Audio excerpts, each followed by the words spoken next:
कल तक मोदी और ट्रंप की दोस्ती के किस्से गाने वाली देश की गोदी मीडिया के आज मुंह पर ताला लग गया है। जिस टाइम पर अमेरिका ने यानी डोनाल्ड ट्रंप ने देश के ऊपर टैरिफ लगाया, उस वक्त पर भी कोई आवाज देश की गोदी मीडिया की नहीं निकली। नमस्कार, जय हिंद, जय भारत, वंदे मातरम। मैं एडवोकेट मोहित शर्मा और आप सभी लोगों ने खबर को तो देख ही लिया होगा। और खबर देखने के लिए आजकल मैं ही नहीं, पूरा देश सिर्फ सोशल मीडिया को यूज करता है या फिर इंटरनेशनल न्यूज को पढ़ता है, क्योंकि इस देश के टीवी चैनल और अखबारों ने, जी हां, जिनको कहा जाता है गोदी मीडिया, सभी को नहीं कह रहा मैं, गोदी मीडिया के कुछ ऐसे पत्रकार हैं जिन्होंने पत्रकारिता की सारी गरिमा को तोड़ दिया है।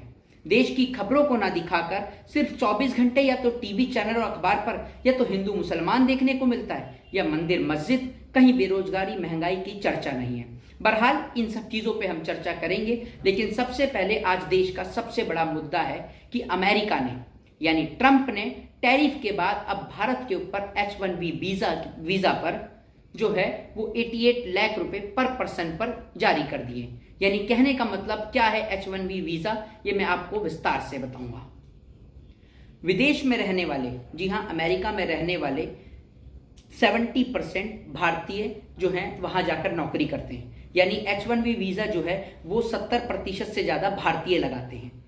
उसमें अब ट्रंप सरकार ने एक बड़ा ऐलान कर दिया है। ट्रंप सरकार ने साफ तौर पर कह दिया है कि अगर कोई भी कर्मचारी यहां पर काम करेगा तो उसको 88 लाख रुपए यानी 88 लाख रुपए पहले ट्रंप सरकार को देने पड़ेंगे, उसी के बाद वो वहां पर काम कर सकता है।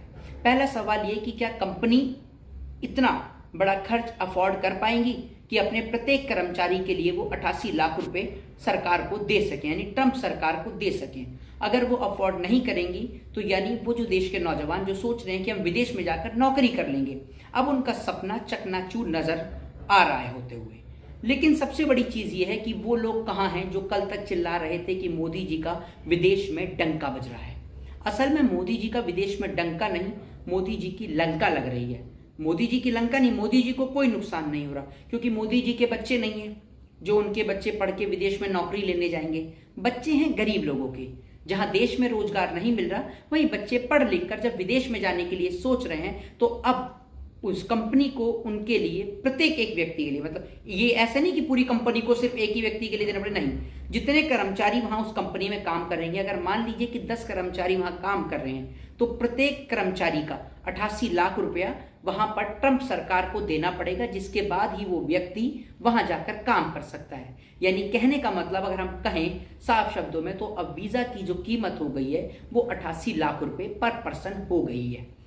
आप आज इस वीडियो को सुनेंगे, आज ये ऐलान हुआ है, कल तक इस वीजे के 1000 फायदे आप अंधभक्तों के मुंह से सुन सकते हैं कि किस तरीके से इस वीजा पे जो 88 लाख रुपए ट्रंप सरकार ने लगाए हैं इसके क्या क्या फायदे हैं। क्योंकि हम आपको सिर्फ नुकसान बता सकते हैं, फायदे मैं क्या कोई बड़े से बड़ा अर्थशास्त्री भी नहीं बता सकता, लेकिन ये बड़े से बड़े फायदे आपको सिर्फ अंधभक्त बता सकते हैं। जिसमें मुझे एक कहावत याद आती है कि तबाह होते हुए भी तबाही नहीं दिखती, ये अंधभक्ति है साहब, इसकी कोई दवाई नहीं बिकती।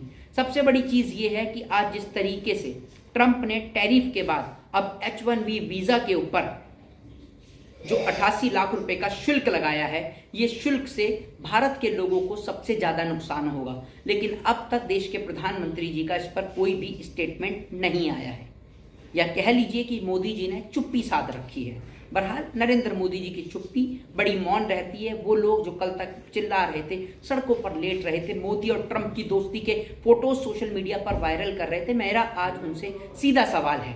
मैं कोई किसी की बुराई नहीं कर रहा, मैं किसी की भलाई नहीं कर रहा, मैं सिर्फ आपसे ये पूछना चाहता हूं। और सबसे बड़ी बात ये, विपक्ष के नेता प्रतिपक्ष राहुल गांधी ने देश के प्रधानमंत्री नरेंद्र मोदी जी को एक कमजोर प्रधानमंत्री कहा है। H1B वीजा को लेकर राहुल गांधी ने नरेंद्र दामोदर दास मोदी को एक कमजोर प्रधानमंत्री कहा है। इससे पहले भी राहुल गांधी अपनी टिप्पणी टैरिफ को लेकर भी कर चुके हैं। सबसे बड़ी चीज ये है कि देश में एक माहौल को क्रिएट कर देना, जहां नेता प्रतिपक्ष राहुल गांधी पूरे बिहार में एक वोट चोरी का मुद्दा उठा रहे थे, उस मुद्दे पर पर्दा डालने के लिए मोदी सरकार ने एक इशू क्रिएट किया कि मोदी जी की माता जी को गाली दी गई, जिसमें जिस व्यक्ति ने अपशब्द कहे उसको उठाकर तत्कालीन जेल में डाल दिया गया। और आपकी बिहार में सरकार है, अगर उस व्यक्ति का कोई भी लिंक निकलता है या वो पार्टी से संबंध रखता है तो आप उस पर जाकर कार्रवाई करिए। लेकिन आपने लोगों का मुद्दे को डाइवर्ट करने के लिए इस तरीके की जो है वो प्लानिंग पूरी शुरू करी।